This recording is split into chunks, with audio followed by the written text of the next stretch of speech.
The most obsolete idea is go to school, get a job, work hard, save money, get out of debt, and invest for the long term in the stock market. See, why would you save money when they're printing trillions of dollars? The gap between the 1% and 99% is massive.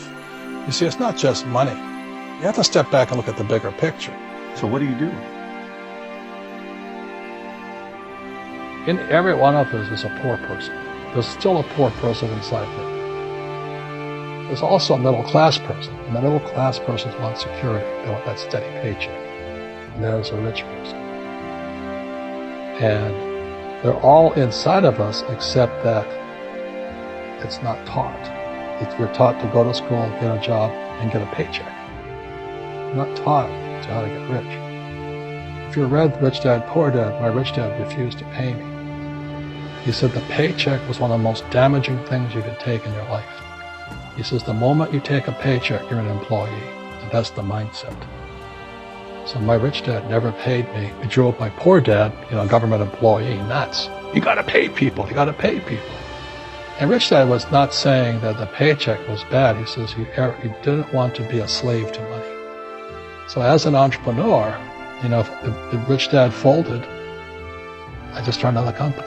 I don't need a paycheck. I don't need anybody to take care of me.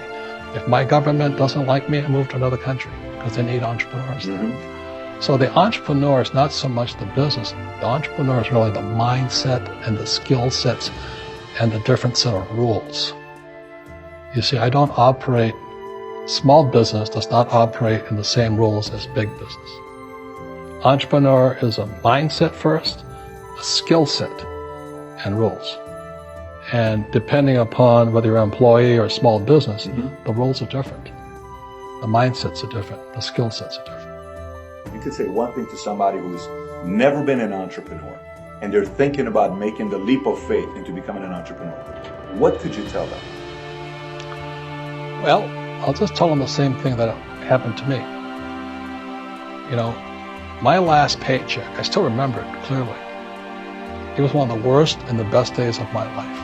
And I was in Puerto Rico. I was working for Xerox, and my boss gave me my last. It wasn't a paycheck; it was a bonus check. I think it was about $30,000, taxable. So no problem with that. So I got this check, and I went, "Holy mackerel!" So I was excited, but I was also disturbed.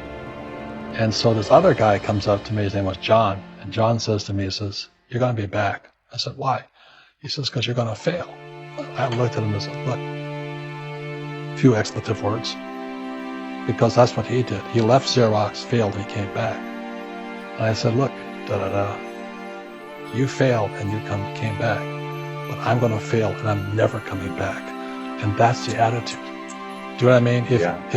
If you say, "Well, if I fail, I'll go back to mommy and daddy," then that's what you'll do. So if you fail, that's when I became an entrepreneur, because I had no money.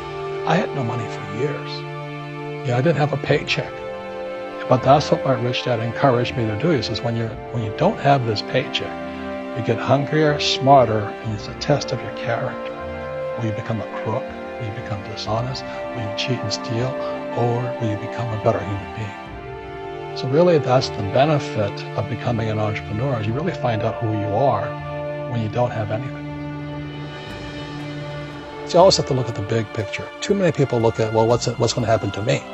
Well, you look at the big picture, you're also going to know that when something bad happens, something good's going to happen.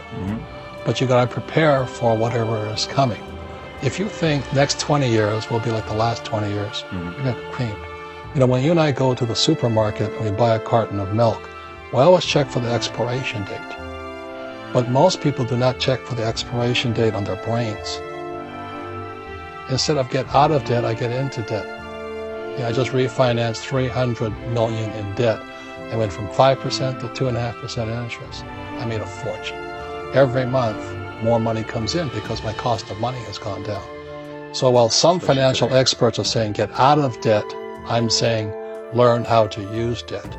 So when I came back from in Vietnam in January of '73, the first thing my rich dad said to me was go to school to learn how to invest in real estate. It wasn't real estate, it was how to use debt and taxes. Debt and taxes make the rich richer. Debt and taxes make the poor and middle class poor. So all the rich guys who are doctors and lawyers or, those guys, they're getting creamed. They don't know why. Doctors are getting creamed. Oh yeah, they're making more money, but the take home is less. Sure. My doctor just yelled at me. He's happy. He says, "Oh, guess what? I finally made $1 million." And I said, "Yeah, this was just 3 weeks ago." And so I said, "Yeah, well, how much you pay in tax?" He says, $750,000 in taxes. So his net was about $400,000. That's not bad. But when I make $1 million, I keep $1 million. And the reason is because I don't make it by working for money. See, if you work for money, you're taxed. So that's why lesson number 1 in Rich Dad, Poor Dad is the rich don't work for money. What we do instead is we create businesses as entrepreneurs. We acquire real estate. I don't invest in the stock market. So the reason is because as entrepreneurs, I have more control over my income, how much I make, and how much I pay in taxes. I'm an entrepreneur as well as an investor in real estate. I pay 0 tax. So every time I make, let's say, $1 million as an entrepreneur, I immediately invested in real estate and I have a 4-to-1 step up. So I put $1 million in real estate, I get $4 million from the bank. That's why I love banks. But the banks are screwing everybody else, terrible. But it's good for me. That's why you say when you print, it's good for you, but when you print, it's bad for people that work for you. Because when you print, savers get creamed and people who work for money get creamed. When they print, debtors get rich. You see, debt and taxes make the rich richer. And debt and taxes make the poor middle class poorer. When we have obsolete ideas, we get obsolete results. So what's happening for most people, the idea of going to school, getting a job, working hard, saving money, getting out of your debt, buying your house because it's an asset, and investing for the long term, is obsolete. The world has changed. The world changed in 1971 when President Nixon took us off the gold standard and money became debt. What if we get rid of school? Then what would happen? Would it be better if we had no educational system at all? No, I'm saying education is more important before. It's just obsolete. There's Moore's Law which states information doubles every 18 months. In other words, everything's obsolete 18 months. So, and this is just a recent phenomenon. So when you come out of school, you're already obsolete. And that's why I'm the old guy, I meet my friends who went to Harvard. I went to Harvard. I said, yeah, that was how long, 50 years ago? Today, the banks are charging you interest to save money. In other words, banks don't want your money because they printed too much of it. And that's why there's these bubbles in stocks and bubbles in real estate and all this. People are dumping the cash. As I said in here, savers are losers and cash is trash. And yet people, I want a high-paying job. Well, that's an obsolete idea. Get out of debt is an obsolete idea. You should learn how to get into debt, how to use debt to get rich. And they'll never teach you about taxes. The reason the 1% is way up here and the 99% are going this way is because when you print money, 2 things happen: inflation and taxes. It's going to crush you. And any entrepreneur thinks, I'm just going to make money and then start a business and make a lot of money because of what we talk about, they really have got to smell the roses. That's not what the real entrepreneurs are doing. Most entrepreneurs, there's 28 million small business owners in America. 24 million are what are one-person entrepreneurs. They're called non-employee entrepreneurs. So and that's what happens is when people don't really understand what an entrepreneur does. So most big people are self-employed, but they're not really entrepreneurs. The self-employed pay the highest taxes of all. Nobody tells them that. Yeah, it's also called the entrepreneurial spirit. But what we were actually talking about was there's no such thing as a bad economy. There's external, you and I, we all have an external economy, but we also have an internal economy. And the willpower is to change our internal economy. So for me, I can see the good and I can see the bad. I don't really give a damn because I'm going to get rich anyway. But a poor person with a poor personal economy, all they're going to see is a bad economy because they don't know how to make money in any economy. And a middle-class person, they have a middle-class economy. What they want is a nice house, and a steady paycheck, and a job, and the car.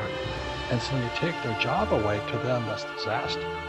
Well, since an entrepreneur doesn't have a job anyway, it's no big deal. So all I'm saying to people, that's what Bucky Fuller taught me, is always two sides, you know what I mean? You know, to use plural, at minimum two. So if you think the economy is bad, it's because your economy is bad. If you think that steady, employment is important, then you'll see an economy without jobs. Your economy versus the external economy. Where you control versus where you can't control. I can control. Yeah, it's called an internal focus versus an external focus. So the real entrepreneur has an internal focus. But if they fall down, they say, "Oh, this is good, because I'm going to go up higher." The average person will fall down and say, "Oh, I'm going to take some Prozac." Or somebody has the mistakes. "Oh, the mistakes don't matter."